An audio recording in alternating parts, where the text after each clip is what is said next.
Imagine waiting for the happiest day of your life and walking away instead. 25 years later, the past knocks on your door, and this time it won't be ignored. Tell me, where are you listening from today? Take a breath and come with me into the story. Martin Douglas's knuckles turned white as he gripped the edge of the hospital waiting room chair. The antiseptic smell burned his nostrils, mingling with the scent of stale coffee from the cup he'd been nursing for the past 6 hours. 28 years old, on the cusp of a promising career in finance, and now this. His wife Vanessa in labor 2 months early with twins. His mind raced with visions of tiny, fragile babies hooked up to machines, of careers postponed, of plans derailed. "Mr. Douglas?" The nurse's voice cut through his anxious thoughts. "Your wife is stable and the cesarean was successful. Would you like to see your children?" Martin nodded mechanically, following the nurse down the corridor. Vanessa had been rushed into an emergency C-section after complications arose. They hadn't had time to say more than a few desperate words to each other before she was wheeled away. "Your wife is still under anesthesia, but she'll wake up soon," the nurse explained as they approached the neonatal unit. The twins are small but surprisingly healthy for being premature. The nurse led him to an incubator where 2 tiny infants lay side by side, their skin a deep, rich brown, much darker than either Martin's pale complexion or Vanessa's light olive tone. Martin froze, his throat constricting. "There must be some mistake," he stammered. These can't be my children." The nurse looked confused. "Mr. Douglas, these are the twins born to Vanessa Douglas, a boy and a girl." Martin stared at the babies, his mind racing. Vanessa's heritage was Italian and Spanish. His was purely Northern European. There was no possible way these children were his. The implication hit him like a physical blow. Vanessa had betrayed him, and with someone black. In 1996, in their conservative social circle, this would be more than just infidelity. It would be a scandal that would follow them forever. "Sir?" the nurse prompted, concern edging into her voice. "I need some air," Martin muttered, backing away.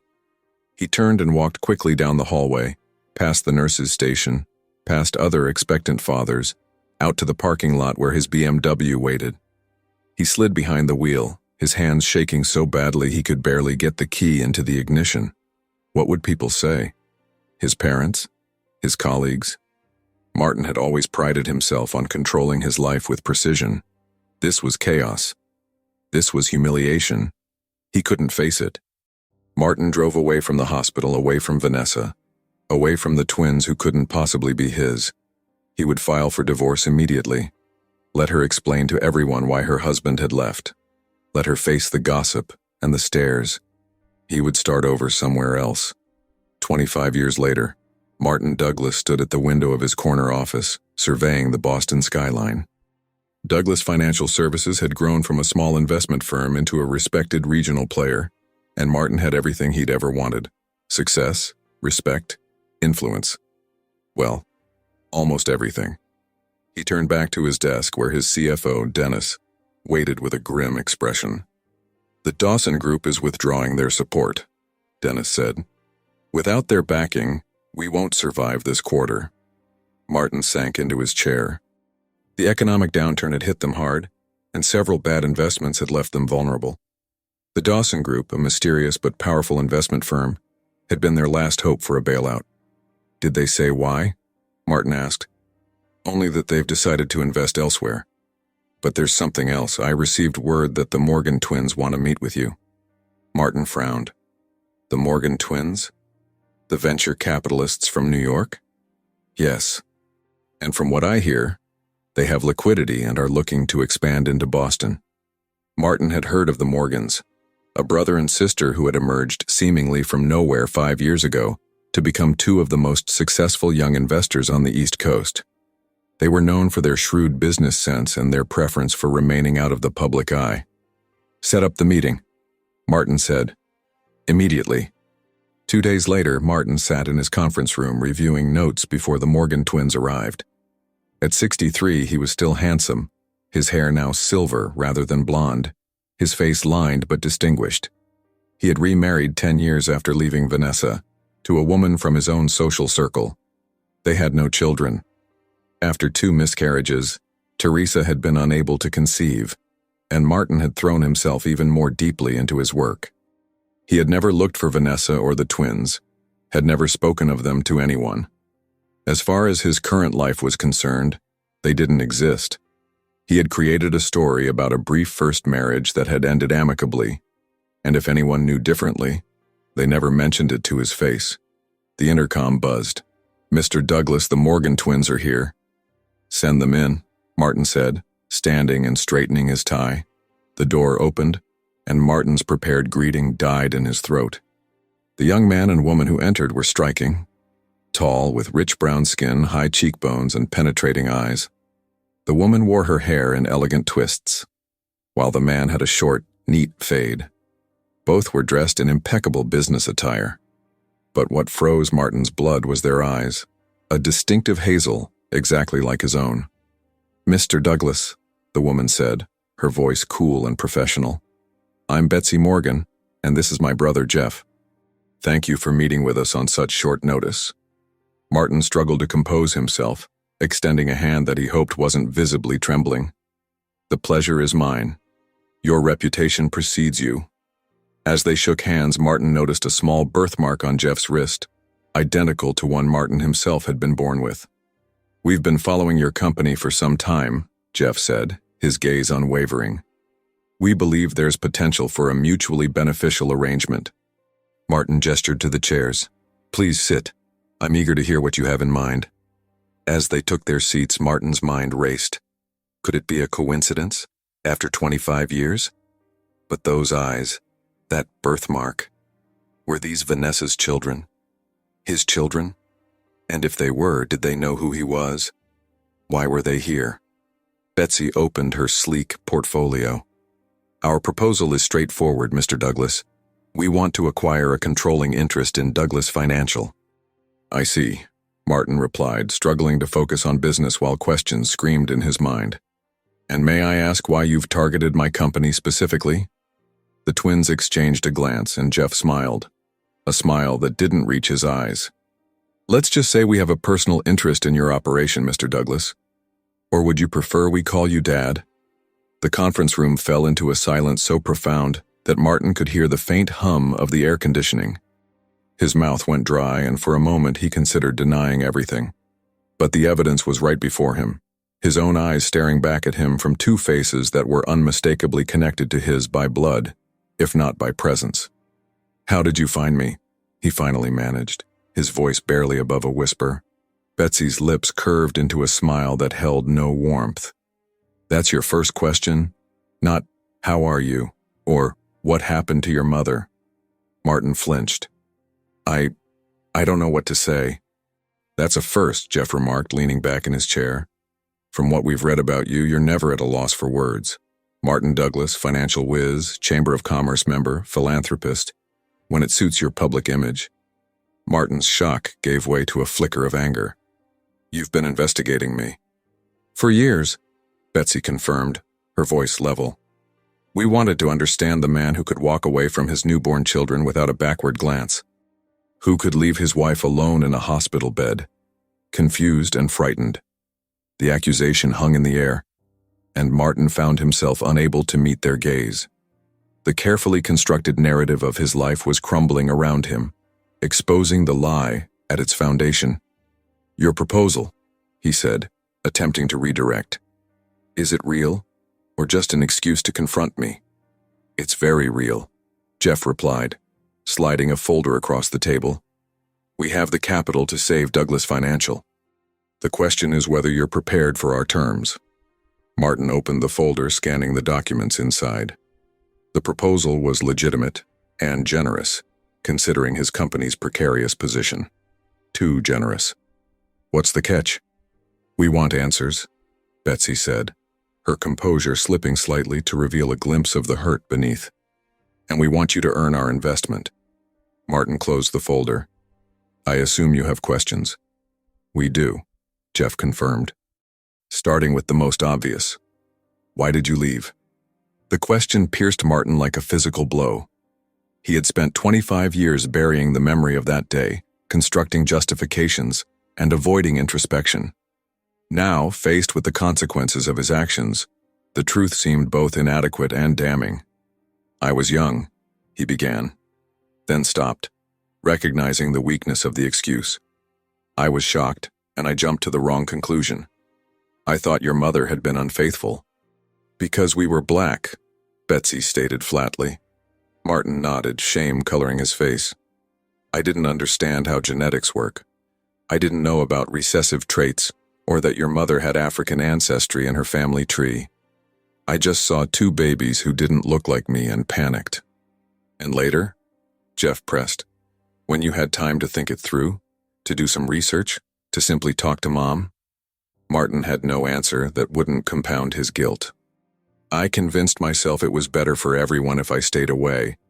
I told myself you'd be better off without a father who had doubted you from the first moment." Betsy's laugh was brittle. "How convenient for you." A heavy silence fell over the room. Martin fought the urge to defend himself further, knowing any explanation would sound hollow. "What happened to your mother?" he finally asked. "She struggled," Betsy said, her voice tight. "Raising twins alone while working 2 jobs wasn't easy. But she never spoke ill of you. Even when we asked why we didn't have a father like other kids, she just said you weren't ready to be a parent." "That was generous of her," Martin murmured. "Mom's always been generous," Jeff said. "Too generous sometimes. She went back to school when we were 10, became a nurse. Worked nights so she could be there for us during the day." The picture they painted made Martin's chest ache with a mixture of remorse and admiration for the woman he had abandoned. Is Vanessa well?" "She survived breast cancer 5 years ago," Betsy said, watching his reaction carefully. "We almost lost her during treatment. That's when we decided to find you." Martin paled.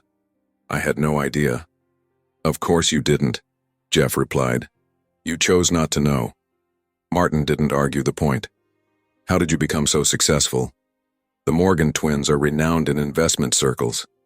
A hint of pride flickered across their faces. "We were good with numbers from an early age," Betsy explained. "We both earned scholarships to Columbia. Finance came naturally to us."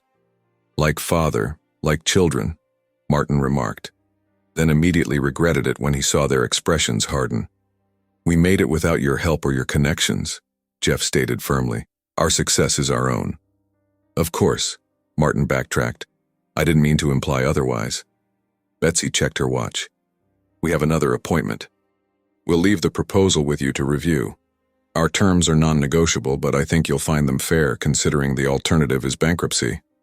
"The alternative is losing everything," Martin said, a note of desperation creeping into his voice. He couldn't bear the thought of them walking out now, these children he had never known. "Please, can we continue this conversation? Perhaps over dinner?" The twins exchanged glances, communicating silently in the way only siblings with a deep bond can. Finally, Jeff nodded. "Dinner. Tonight. But not to discuss business. To discuss family," Betsy added pointedly. "If you can call what we have that." Martin nodded quickly. "Yes, of course, thank you." They rose to leave and Martin stood as well, unsure of how to end this surreal meeting. Should he shake their hands again? That seemed too formal now. "I'm glad you found me," he said awkwardly. "Are you?" Betsy challenged, studying his face. "Or are you just glad we might save your company?" Before Martin could respond, his office door opened and his wife Teresa appeared. "Martin, darling, I thought we could have lunch." She stopped short, noticing the twins. "Oh, I'm sorry, I didn't realize you were in a meeting." Martin felt his world tilt on its axis as past and present collided. "Teresa, these are business associates, Betsy and Jeff Morgan. This is my wife, Teresa." Teresa smiled warmly, extending her hand. "Lovely to meet you both. I've heard wonderful things about the Morgan twins' investment strategies." Jeff shook her hand, his expression carefully neutral. "A pleasure, Mrs. Douglas." "Has Martin told you about the charity gala we're hosting next month?" Teresa asked. "We're raising funds for family support services. Perhaps you'd be interested in attending." The irony of the situation wasn't lost on anyone but Teresa. Betsy's smile was tight as she replied, Family support is certainly a cause we believe in. Wonderful, Teresa beamed. I'll have Martin send you an invitation. An uncomfortable silence descended until Betsy said, We should go. We'll see you at 7, Mr. Douglas, the Bristol restaurant. As they left, Teresa turned to Martin with a curious expression. They seem intense. Potential investors? Martin watched through the glass walls of his office as his children, walked toward the elevator. Something like that, he murmured. Are you all right, darling? You look like you've seen a ghost. In a way, he had. Ghosts of the life he might have had, the father he could have been. And now those ghosts were demanding reckoning. I'm fine, he lied. Just a challenging meeting. Listen, I can't do lunch today, and I'll be having dinner with the Morgans tonight to discuss their proposal. Teresa looked disappointed but nodded understanding. Business first, as always. Will you be home late? I'm not sure, Martin replied honestly. For the first time in decades, he truly had no idea what the future held, even a few hours ahead. After Teresa left, Martin sank into his chair and opened his desk drawer, removing a small, worn photograph he had kept hidden for 25 years, Vanessa on their wedding day, radiant and full of hope. He had convinced himself that he had forgotten her face, but looking at the photo now, he realized that was another lie. He remembered everything about her, her laugh, her passion for life, the way she had looked at him with complete trust. Trust he had betrayed in the worst possible way. His phone buzzed with a text message from an unknown number. DNA test results attached in case you still have doubts. Martin opened the attachment to see a clinical confirmation of what he already knew in his heart. Betsy and Jeff Morgan were, without question, his biological children. The proof was there in cold, scientific language, removing any possible denial. The question now was what he would do with this truth. Did he dare hope for forgiveness he didn't deserve? Or was this meeting simply business, a chance for his abandoned children to watch him squirm before they took control of the company he had built, while ignoring their existence? As Martin stared at the test results, another text appeared. By the way, Mom will be joining us for dinner tonight. She suggested you might want to prepare yourself. Martin arrived at the Bristol restaurant 20 minutes early, his nerves frayed beyond recognition. He'd changed his outfit 3 times before settling on a navy suit, professional but not overly formal. The hostess led him to a private dining room with a view of the harbor, where he ordered a scotch and tried to calm his racing thoughts. Vanessa. After 25 years, he was about to see Vanessa again, the woman whose heart he had broken, whose children he had abandoned. What would she look like now? Would there be hatred in her eyes? Worse yet, indifference? He pulled out his phone and scrolled through the meager information he'd managed to find about her online. Vanessa Douglas had never remarried. She had built a career as a pediatric nurse in New York, specializing in neonatal care, the same unit where their children had been born. The irony wasn't lost on him. The door to the private dining room opened, and Martin jerked to his feet, spilling his drink. But it was only Jeff who entered, alone and precisely on time. "Where's your sister?" Martin asked, trying to hide his disappointment and relief that Vanessa hadn't yet arrived. "Betsy's bringing Mom from the hotel," Jeff replied, taking a seat across from Martin. "They should be here soon." An awkward silence settled between them until Martin ventured, "I looked you up after our meeting. Harvard Business School. Impressive."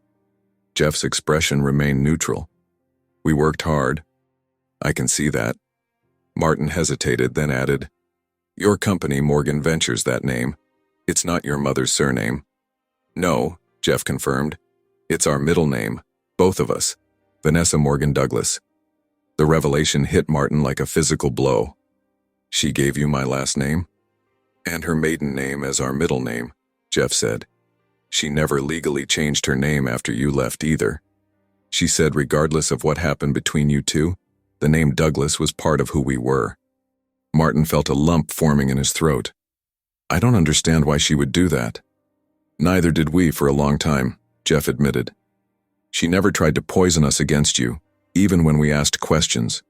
She just said you weren't ready for a family and left it at that." "How did you find out the truth?" Martin asked, dreading the answer. Jeff's expression darkened. When we were 16, we overheard her talking to her sister about the day we were born. About how you took one look at us and walked out because we were black. That's when we started looking for you."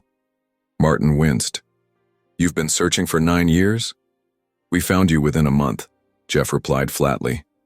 "Your name and face were all over financial publications. But we weren't ready to confront you then. We were still in high school, still figuring out who we were. So we watched you from a distance, building our knowledge and our resources until we were in a position where you couldn't dismiss us." Martin felt a chill at the calculation behind their plan. "And that position is as my company's potential saviors. Poetic, isn't it?" Jeff's smile held no humor. "The children you rejected now hold your future in their hands." Before Martin could respond, the door opened again. Betsy entered first, elegant and poised in a deep burgundy dress. And behind her came Vanessa. Martin's breath caught in his throat. 25 years had passed, but he would have recognized her anywhere. Her hair, once long and dark, was now cut in a stylish bob with strands of silver throughout. Her face had new lines around the eyes and mouth, but her gaze was the same, warm, intelligent, and direct. She wore a simple black dress and minimal jewelry, yet she commanded the room the moment she entered. Martin stood, unsure of what to say or do. The last time he had seen this woman, she had been unconscious in a hospital bed after giving birth to their children. The children he had abandoned. "Hello, Martin," Vanessa said, her voice steady. "Vanessa," he managed, his own voice cracking slightly. "You look well." A flicker of something, amusement perhaps, crossed her face. "That's what you have to say after 25 years? I'm sorry," he blurted out. "I know it's inadequate, but I'm so deeply sorry." Vanessa studied him for a long moment, then simply nodded and took a seat beside Betsy. "Let's order, shall we? I've heard the seafood here is excellent." The normalcy of the suggestion disoriented Martin. He had expected tears, recriminations, perhaps even a public scene. Instead, Vanessa was calmly reviewing the menu as if they were old acquaintances catching up after a brief separation.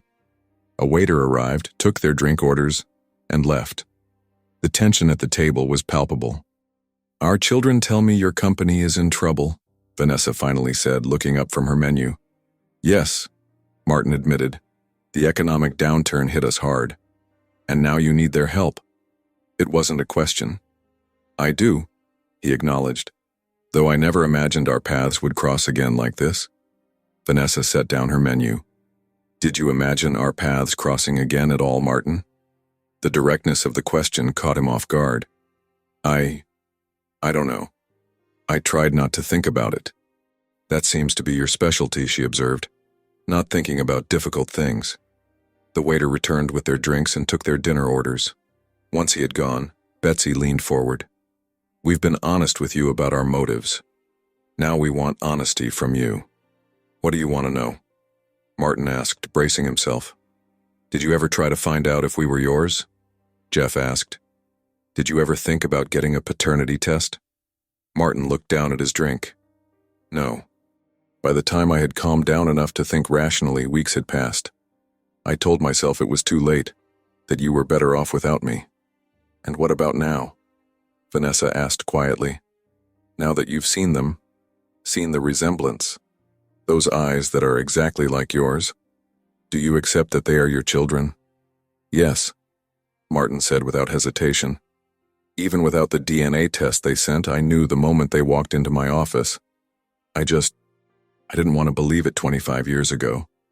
"Because we're black," Betsy stated flatly. Martin flinched but forced himself to meet her gaze.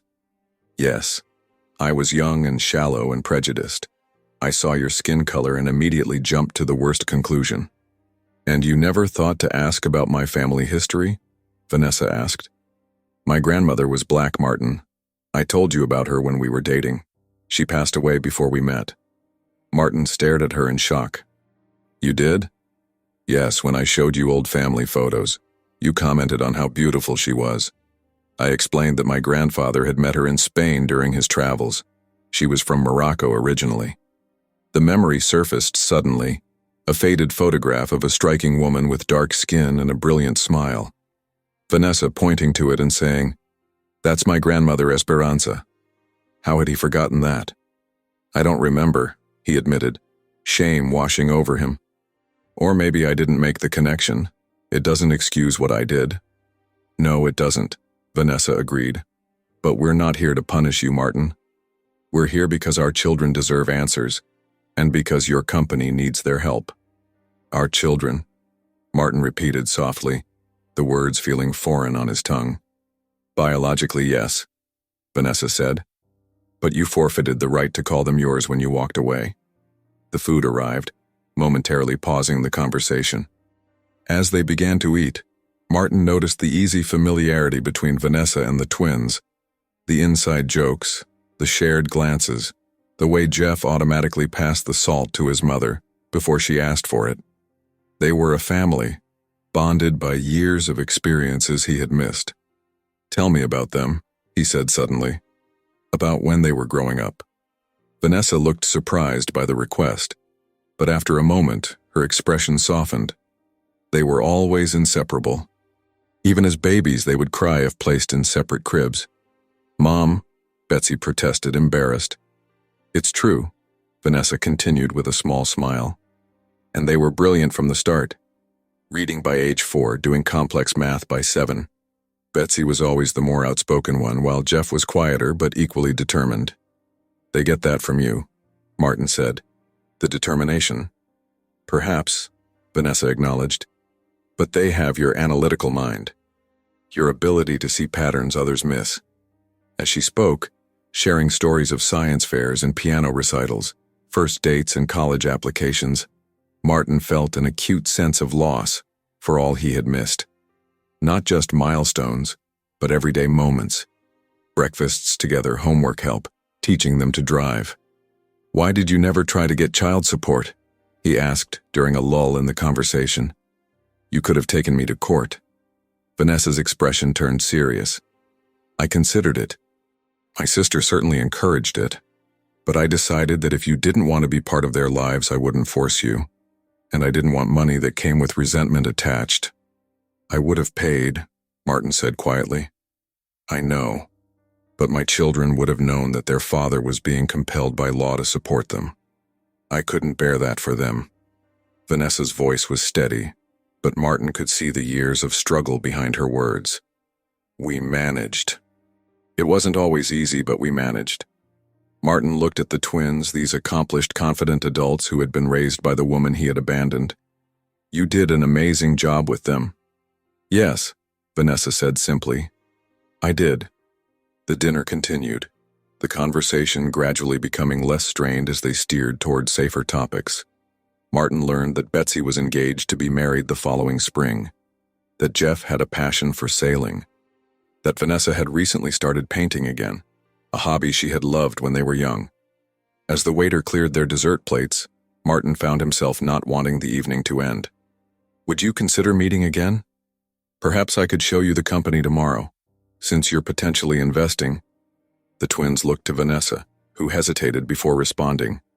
"Actually, there's something else we need to discuss first." She reached into her purse and removed an envelope, sliding it across the table to Martin. "I wasn't completely honest earlier. We're not just here because of your company's financial troubles." Martin opened the envelope with trembling fingers, pulling out medical documents. His eyes scanned the pages, brow furrowing in confusion until he reached the diagnosis: Stage 3 renal failure. He looked up sharply. "You're sick." Vanessa nodded. "I need a kidney transplant. My children were tested, but neither is a compatible donor." "You want to know if I'm a match?" Martin said, understanding dawning. "We want more than that," Jeff stated, his voice tight. "If you are a match, we want you to donate." "It's a lot to ask," Vanessa admitted, "especially from someone who has been a stranger for 25 years. But my options are limited, and dialysis can only sustain me for so long." Martin stared at the medical papers, then at the faces of his children, and finally at Vanessa, the woman he had once loved and then betrayed in the worst possible way. They were asking him to save her life after he had walked out on their family. The irony was almost too much to bear. "I'll get tested," he said without hesitation. First thing tomorrow. Relief flickered across their faces, but Betsy's expression remained guarded. And if you're a match? Then I'll donate, Martin promised. I owe you that much and more. As they prepared to leave the restaurant, Vanessa hung back slightly, letting the twins walk ahead. There's something else you should know, Martin, she said quietly. Something I haven't told Betsy and Jeff yet. Martin felt a chill at her serious expression. What is it? The doctors have given me 6 months without a transplant, she confided. Maybe less. I've been on the waiting list for over a year with no matches. She met his gaze directly. You're my last hope. Martin barely slept that night. He paced the floors of his elegant Beacon Hill home, Vanessa's words echoing in his mind. You're my last hope. The weight of that statement pressed on his chest like a physical burden. After years of justifying his absence, of convincing himself they were better off without him, he now held Vanessa's life in his hands. Teresa had been asleep when he returned home, and he was grateful for the reprieve. What would he tell her? That the prestigious Morgan twins were actually his abandoned children? That their mother, his first wife, needed his kidney? The truth seemed too fantastical, too much like the plot of a melodrama rather than his carefully controlled life. By morning, he had made his decision. He would get tested, and if he was a match, he would donate. But the complications extended far beyond the medical procedure. His company needed the Morgan twins' investment to survive. His marriage would face an earthquake of revelations. And most daunting of all, he would have to confront the possibility of having his children and their mother in his life again. A prospect both terrifying and, he was surprised to realize, deeply appealing. You were restless last night, Teresa commented as she joined him for breakfast, elegant as always in her silk robe. Did the meeting with the investors not go well? Martin set down his coffee. Actually, that's something we need to discuss. The Morgan twins, they're not just investors. Teresa raised an eyebrow. Oh? They're my children, he said, the words still strange to his ears. From my first marriage. Teresa's coffee cup clattered against its saucer. I'm sorry, what did you say? 25 years ago, my first wife Vanessa gave birth to twins. I left them. All of them. When I saw that the babies were black, I assumed she had been unfaithful and walked away. Black? Teresa repeated, her face a mask of confusion. But you're both white. Vanessa's grandmother was black, the genes expressed in our children. Martin ran a hand through his silver hair. I didn't know it was possible. Or perhaps I didn't remember that part of her family history. Either way, I made a terrible, unforgivable mistake. Teresa stared at him, processing this revelation. All these years you've had children you never told me about? Children you abandoned? Yes, he admitted, unable to meet her gaze. And now they've found me. They built their own success, and they're in a position to save my company, or let it fail. And that's why they approached you? For revenge? I thought so at first. But there's more. He explained about Vanessa's kidney failure, about her limited time without a transplant. I'm getting tested today to see if I'm a match. Teresa's expression cycled through shock, confusion, and finally a cold anger.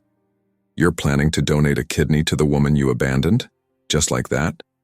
She's dying, Teresa. And it's my fault that she raised our children alone, that she worked herself to exhaustion to give them opportunities. His voice broke slightly. I owe her this. You owe me honesty, Teresa countered. 20 years of marriage and I never knew the real reason your first marriage ended. Does anyone know, your parents, our friends?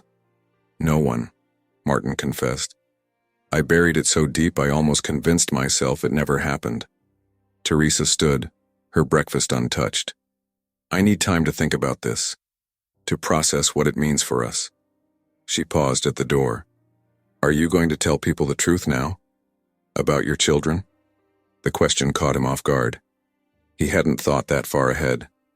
I don't know. It's not just my secret to reveal. Figure it out, Martin, she said, her voice tight. Before someone else does it for you. The hospital waiting room was sterile and bright, making Martin feel exposed as he sat across from Jeff, waiting to be called for his testing.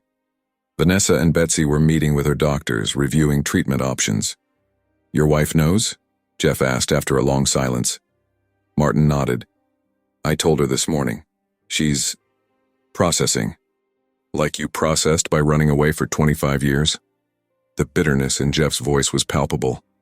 "I deserve that," Martin acknowledged. "But for what it's worth, I'm not running now." Jeff studied him, skepticism evident in his expression. "Because you have nowhere to run. We hold the future of your company in our hands, and Mom's life might depend on your kidney. You're cornered." "Do you think I don't know that?" Martin snapped, his composure finally cracking. "Do you think I like discovering that I've been wrong for half my life? That I abandoned my children based on a prejudiced assumption? That I missed watching you grow up, missed teaching you to ride bikes and helping with homework and seeing you graduate?" His voice had risen, drawing glances from others in the waiting room. "Keep your voice down," Jeff hissed. "This isn't about your feelings." "Then what is it about?" Martin challenged. "If not reconciliation or forgiveness, what do you want from me besides my kidney and my company?" Jeff leaned forward, his hazel eyes, Martin's eyes, burning with intensity. "I want you to understand what you did to us. The birthdays you missed, the father-son activities I had to skip, the times kids at school asked why my dad was white and I wasn't. I want you to feel a fraction of the abandonment we felt." The rawness of his son's pain hit Martin like a physical blow. "I'm sorry," he said quietly. "It's not enough, but I am truly sorry." Before Jeff could respond, a nurse called Martin's name. Rising, he looked back at his son. "For what it's worth, I'm proud of the man you've become. Your mother did an amazing job." "Yes, she did," Jeff agreed. "No thanks to you." Martin followed the nurse to an examination room, where a doctor explained the testing process. Blood draws, tissue typing, cross-matching, all to determine if he could save Vanessa's life.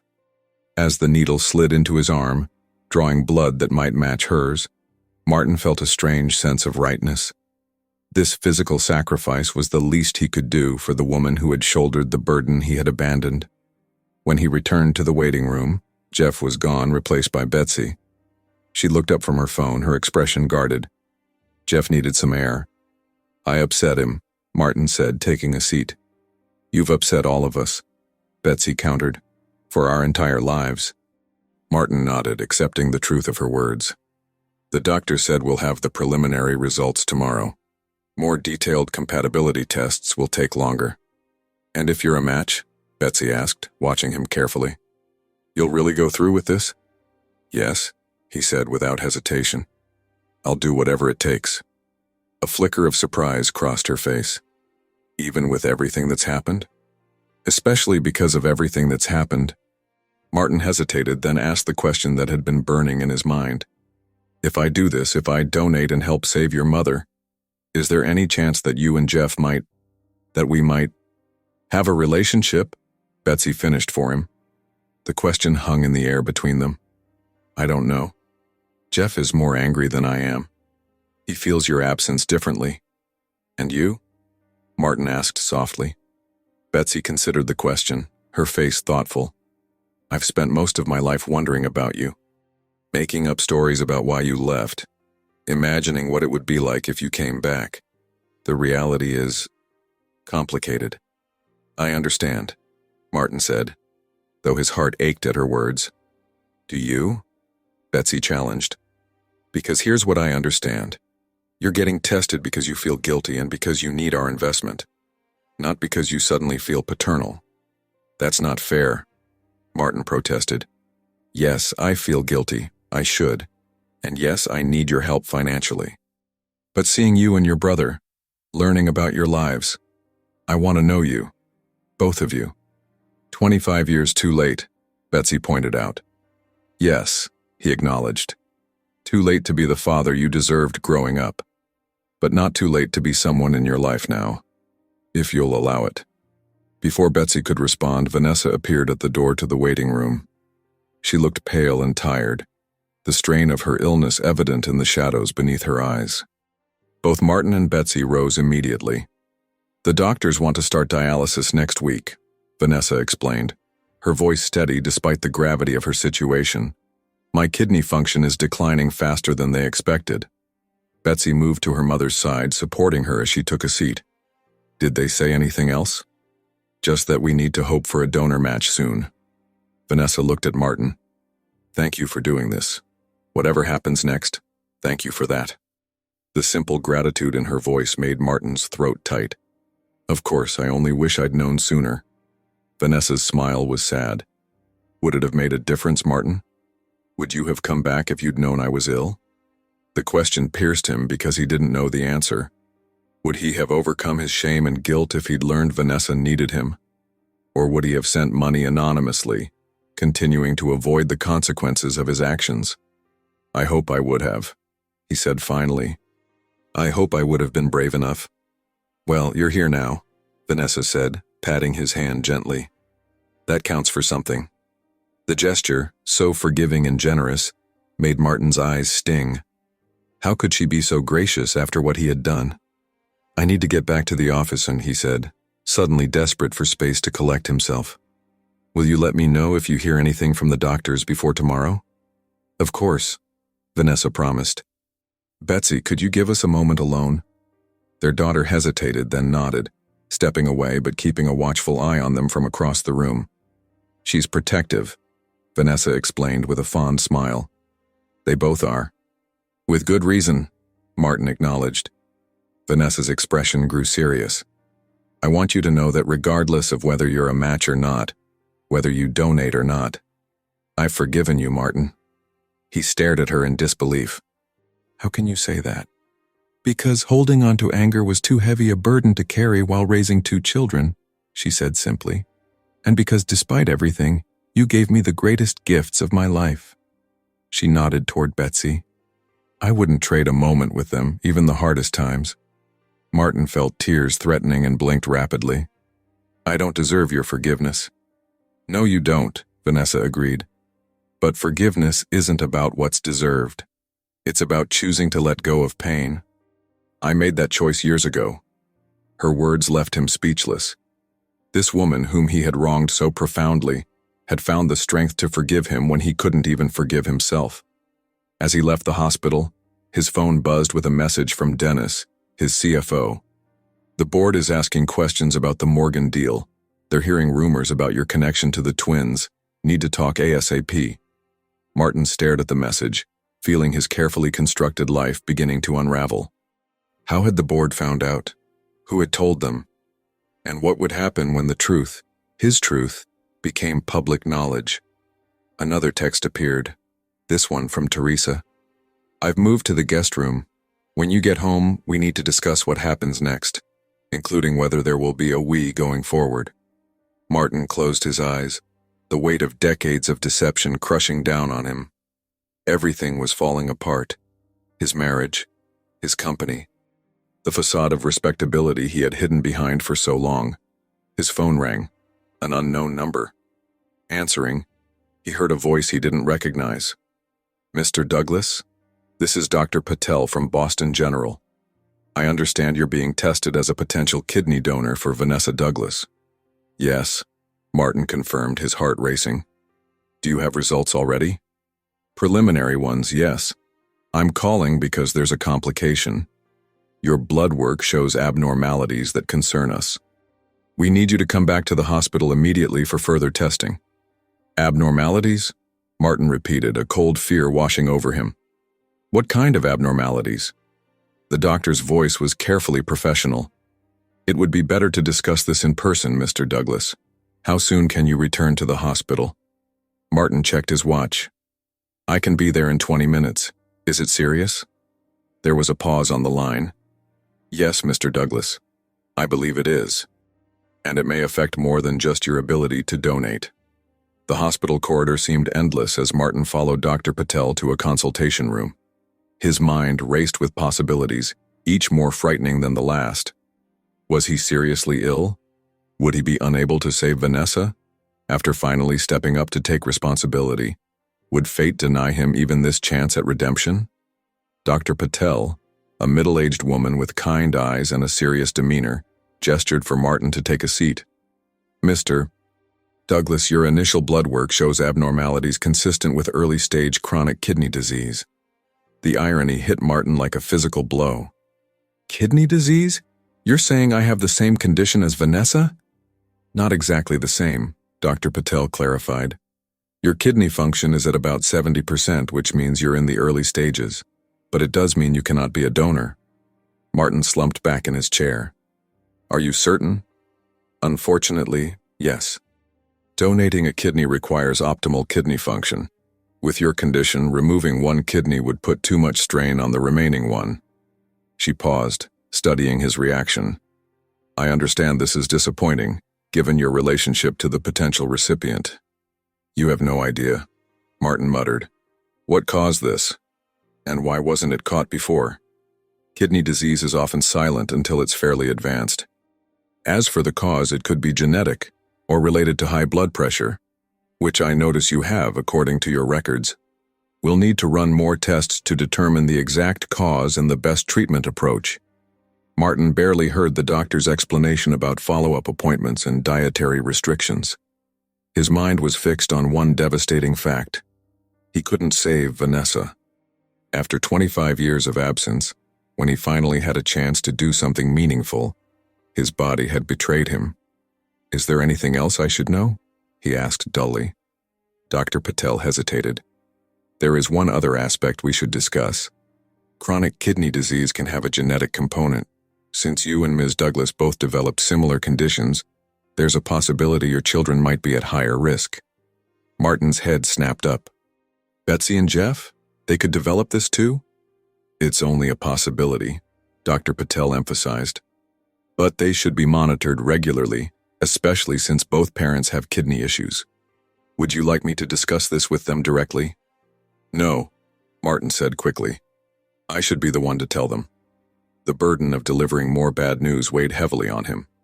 Not only could he not save their mother, but he might have passed a genetic time bomb to his children.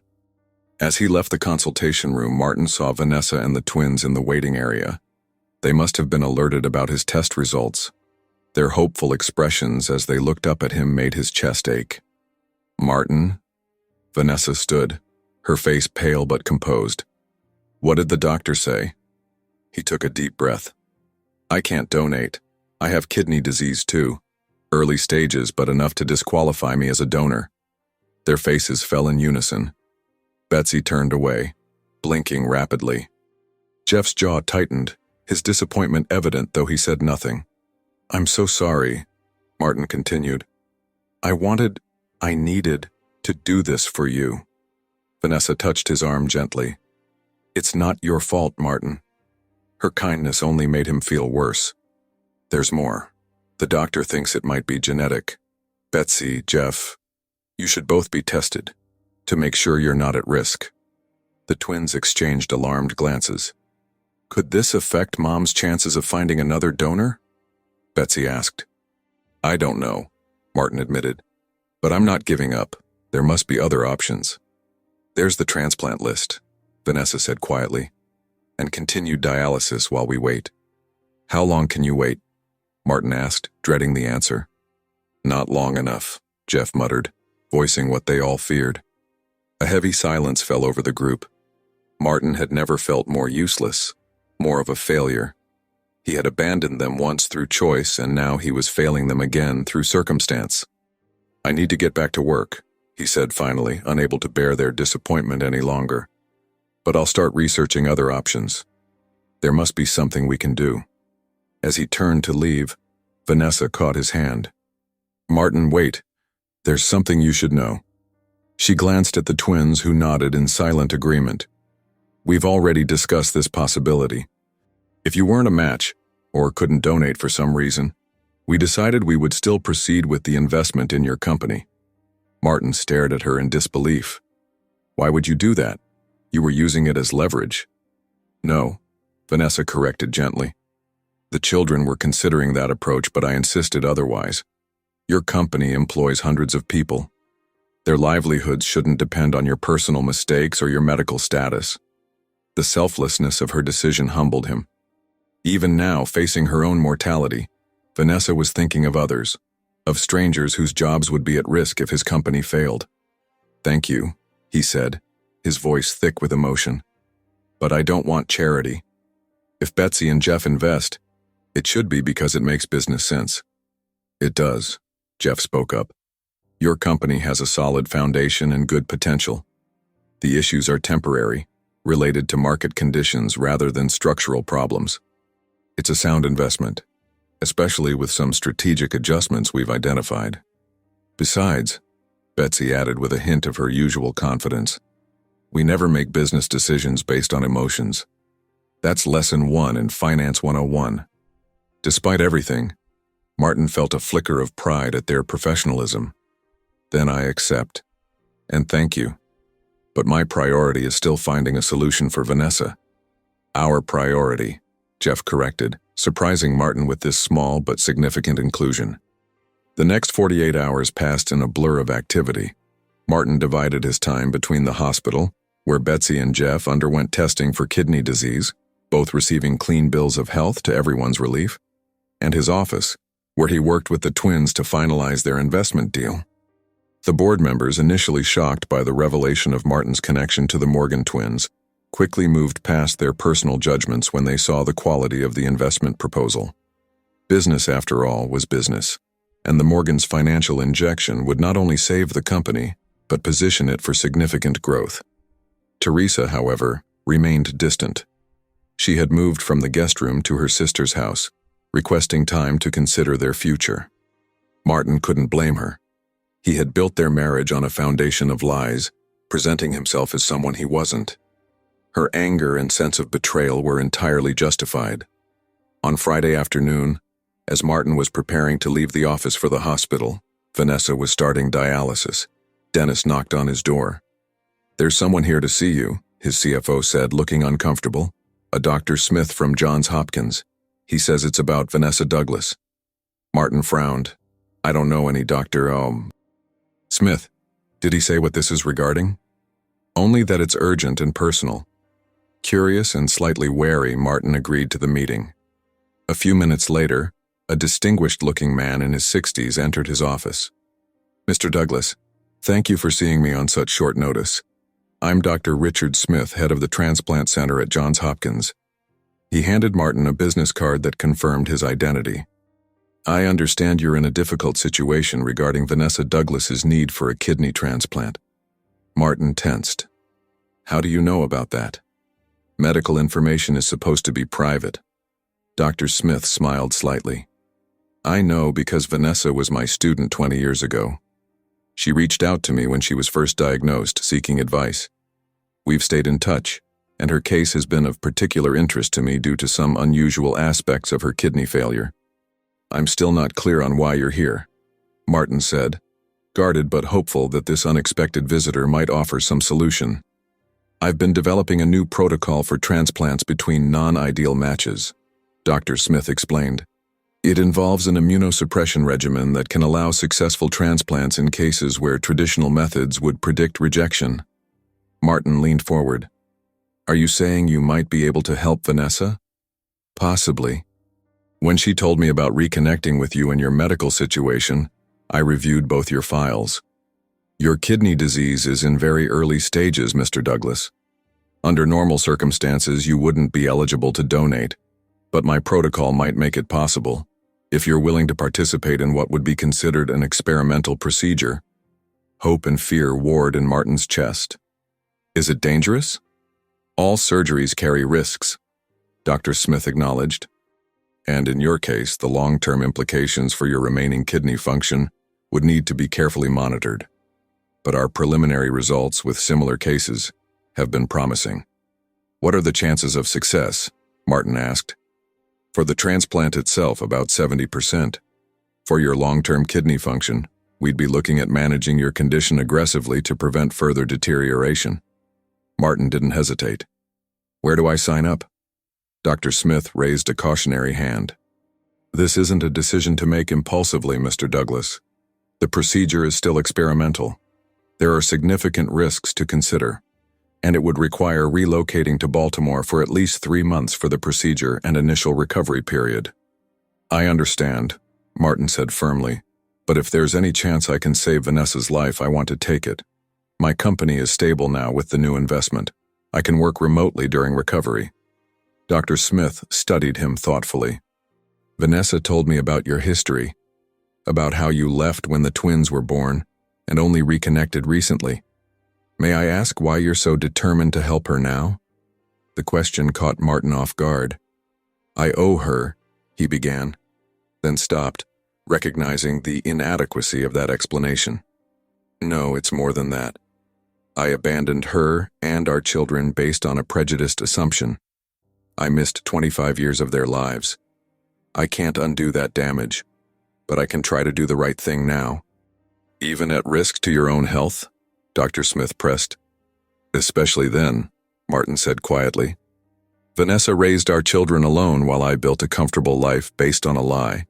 She deserves a chance to live, to see grandchildren someday, to enjoy the retirement she's earned. And I need to do this, not just for her, but for me, to finally take responsibility for the family I turned my back on. Dr. Smith nodded, seemingly satisfied with Martin's answer. I'll need to examine you more thoroughly and run additional tests.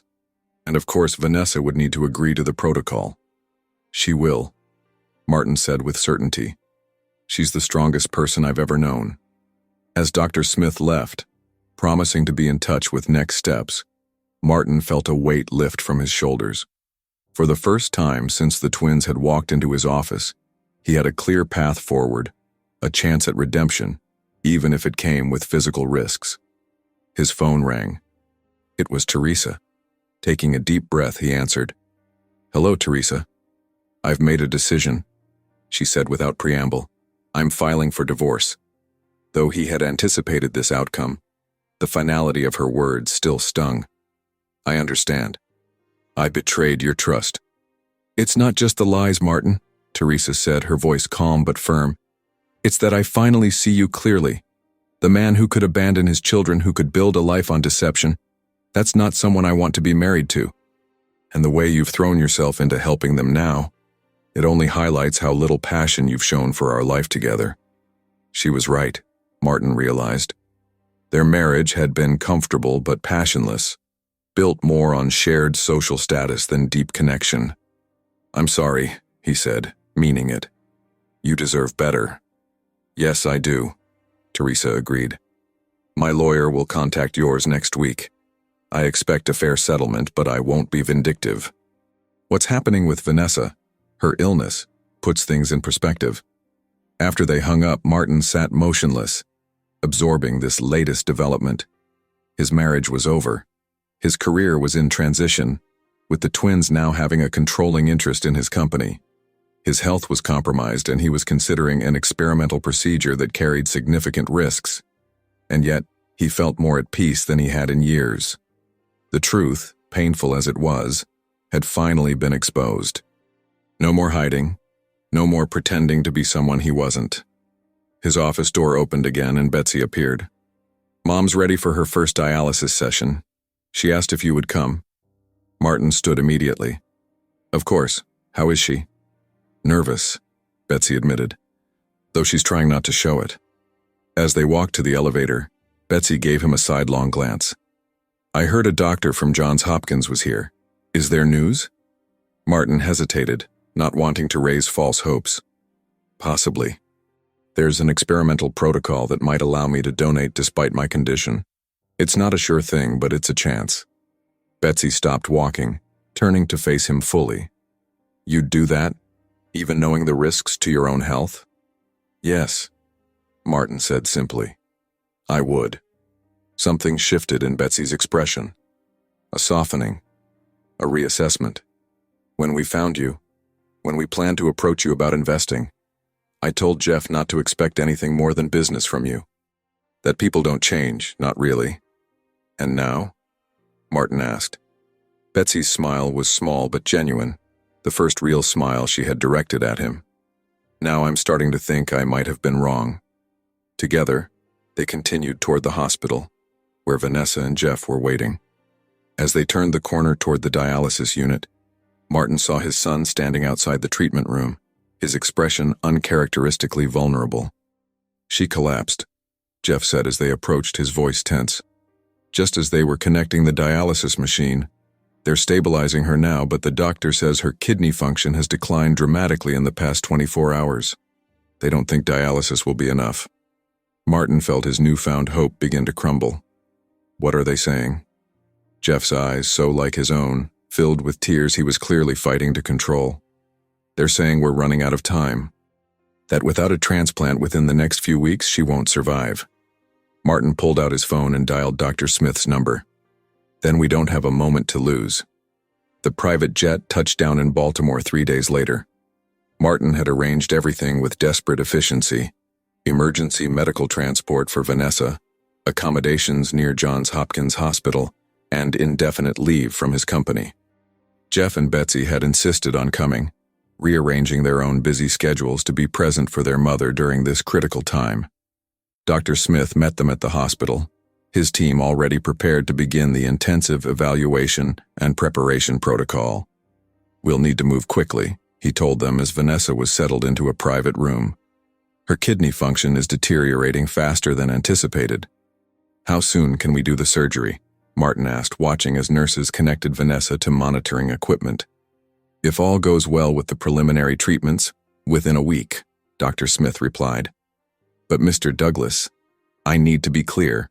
This procedure carries significant risks for you. The combination of your early kidney disease and the experimental protocol means you could eventually require dialysis yourself. I understand, Martin said firmly, and I accept those risks. Doctor. Smith nodded, recognizing the determination in Martin's eyes. Very well. We'll begin your evaluation immediately. The next several days passed in a blur of tests, consultations, and treatments designed to prepare both Martin and Vanessa for the transplant.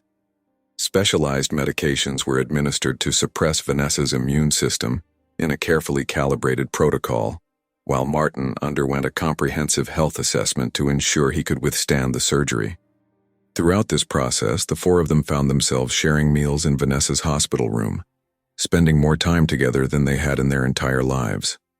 Awkward silences gradually gave way to tentative conversations, then to genuine exchanges. Martin listened, truly listened as the twins shared stories from their childhood, the struggles, the triumphs, the moments when they had most keenly felt his absence. I used to make up stories about you, Jeff admitted one evening, surprising everyone with his candor. I told the kids at school that you were a secret agent, or an astronaut on a classified mission. What did your mother tell you? Martin asked, glancing at Vanessa, who was resting with her eyes closed. The truth, Betsy answered, that you weren't ready to be a father. As we got older, she added more context, about your backgrounds, your different social circles, how young you both were. She never made you the villain, Jeff added. Even when we overheard the real reason you left, she insisted it was more complicated than racism, that you were scared and overwhelmed. Martin shook his head in wonder. She gave me more grace than I deserved. That's who she is, Betsy said simply. That's who she taught us to be. On the fourth day, as Martin was returning from yet another blood test, he found Jeff alone in the waiting area, staring out the window at the hospital gardens below. Everything okay? Martin asked, taking a seat beside his son. Jeff didn't look at him. Dr. Smith says Mom's values are still declining. They may need to move up the surgery. I'm ready whenever they are, Martin assured him. Jeff turned to face him then, his expression conflicted. Why are you doing this, really? Is it guilt, obligation, some kind of atonement? Martin considered the question carefully. All of those, probably, but also something more. He paused, searching for the right words. When you and Betsy walked into my office, it was like seeing parts of myself I didn't know were missing. And when I saw your mother again, I remembered the man I was before fear and prejudice drove me away. I'm doing this because for the first time in 25 years, I feel like I'm making the right choice, not the easy one. Jeff studied him, skepticism warring with a reluctant understanding. You could die during this surgery, or end up on dialysis yourself within a few years. I know, Martin acknowledged. And 25 years ago, that risk would have sent me running. But not now. He hesitated, then added quietly, I missed being your father when you were growing up. I can't change that. but I can try to be someone you might be proud to know now." Something shifted in Jeff's expression. Not forgiveness, not yet, but perhaps the beginning of acceptance. Mom would say it's never too late to do the right thing. "Your mother is a wise woman," Martin said with a small smile. "Mr. Douglas?" A nurse appeared in the doorway. "Dr. Smith needs to see you and the family immediately." They found the doctor in Vanessa's room, reviewing charts with a concerned expression. Betsy was already there, holding her mother's hand. "Vanessa's kidney function has dropped below 15%, Dr. Smith explained without preamble. "We need to perform the transplant within the next 48 hours. "I thought we had more time," Betsy said, her voice tight with worry. "Unfortunately, her condition is progressing more rapidly than anticipated." Dr. Smith turned to Martin. "We'll need to expedite your final preparations. Are you still committed to proceeding?" Martin looked at Vanessa, pale against the white hospital sheets, then at his children, their faces tight with fear for their mother. "Absolutely. Whatever it takes." Vanessa's eyes fluttered open. "Martin, no. The risks are mine to take," he interrupted gently. "Please, Vanessa, let me do this." Their eyes met across the hospital room. The man who had once abandoned her and their children, now willing to risk his life to save hers. Whatever Vanessa saw in his gaze must have convinced her, because she finally nodded, tears sliding silently down her cheeks. "Thank you," she whispered. Dr. Smith cleared his throat. "We'll schedule the surgery for tomorrow morning. Both of you should rest as much as possible tonight." After the doctor left, Martin turned to Betsy and Jeff. "Could I have a moment alone with your mother?" They hesitated, exchanging glances before reluctantly stepping out into the hallway. Martin moved to Vanessa's bedside, taking the chair Betsy had vacated. For a long moment, neither spoke. "I never stopped loving you," Vanessa finally said, her voice barely audible. "I was angry for years, but underneath, there was always love." Martin's throat tightened. "I didn't deserve that love." "Love isn't about deserving," Vanessa replied. "It just is." "I was a coward," Martin confessed. "When I saw our babies, I panicked. Not just because they were black, but because they made everything real, the responsibility, the commitment, the way my life would change. Their appearance gave me an excuse to run from all of it." Vanessa's eyes were understanding even now. "We were so young. That's no excuse for what I did." Martin took her hand gently, mindful of the IV line. "I've thought about it constantly since seeing you and the twins again. I convinced myself I was protecting my career, my social standing. But really I was just afraid, of judgment, of failure, of the unknown. And because of that fear, I missed everything that mattered." "Not everything," Vanessa said softly. "You have a chance now, with Betsy and Jeff. If they'll have me," Martin murmured. "They will in time." Vanessa's eyes drifted closed, fatigue overtaking her. "They're good people, Martin. Strong and compassionate. Better than either of us. Because of you," Martin insisted. "You did that, Vanessa. You raised them to be extraordinary." A small smile curved her lips as she slipped into sleep. Martin remained beside her, holding her hand, watching the gentle rise and fall of her chest. Tomorrow, he would give her part of himself, a small payment on an enormous debt. The operating rooms were prepared by dawn. Dr. Smith had assembled his best surgical team, acutely aware of the high stakes and unique challenges of this procedure. Martin was prepped first, the anesthesiologist explaining the process as nurses attached monitoring equipment.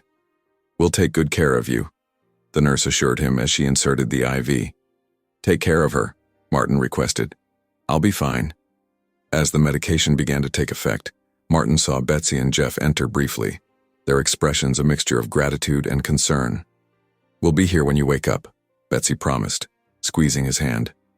"Both of you," Jeff added, the simple inclusion speaking volumes. Then they were gone, and darkness claimed him. Martin emerged from anesthesia slowly, his body heavy and his thoughts fragmented. The first sensation was pain, a deep, throbbing ache in his left side. Then came awareness of his surroundings, the steady beep of monitors, the antiseptic smell, the soft murmur of voices. He forced his eyes open, blinking against the harsh light. A figure moved into his field of vision. Betsy, her face drawn with exhaustion but her eyes alert. "He's awake," she called over her shoulder, then leaned closer to Martin. "How do you feel?" "Like I've been hit by a truck," he rasped, his throat dry. "Vanessa?" A smile broke across Betsy's face. "The surgery went well. Her body is accepting the kidney so far.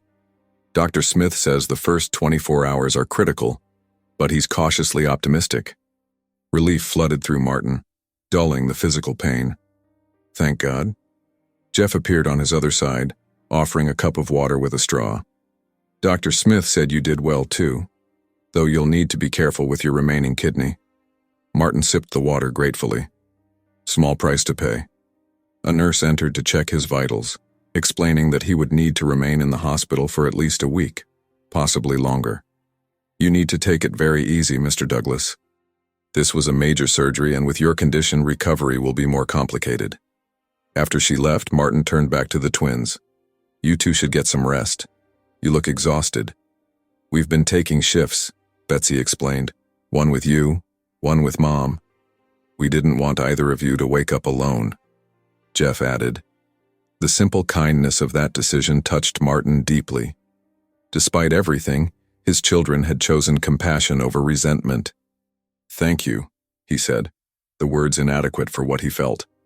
Over the next several days, as Martin regained his strength and Vanessa's new kidney began functioning properly, their peculiar family unit developed a routine. The twins would alternate between their rooms, bringing updates, sharing meals, sometimes simply sitting in companionable silence. 1 week after the surgery, Martin was deemed strong enough to visit Vanessa in her room. Leaning on a nurse for support, he made his way down the hallway, eager to see for himself how she was doing. He found her sitting up in bed. Some color returned to her cheeks, engaged in animated conversation with Betsy. When she saw Martin, her face lit up with a smile that transported him back 25 years to the young woman he had once loved. "There's our hero," she said warmly. Martin shook his head, settling carefully into the chair beside her bed. "Not a hero. Just trying to make things right." "Well, you saved my life," Vanessa stated simply.